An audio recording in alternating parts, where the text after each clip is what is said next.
మాకు ఇక్కడ వర్షం కూడా బాగా పడుతూ ఉంది.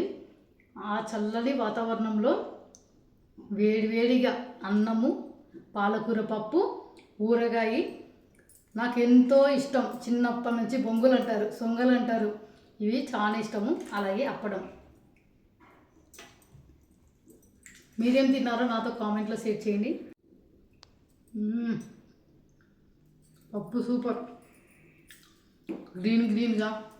పాలకూర పప్పు చేసేటప్పుడు నేను ఆకుకూర సపరేట్ ఉడికించుకుంటాను, గ్రీన్గా మంచి కలర్ రావడం కోసం. టేస్ట్ మాత్రం చాలా బాగుంది.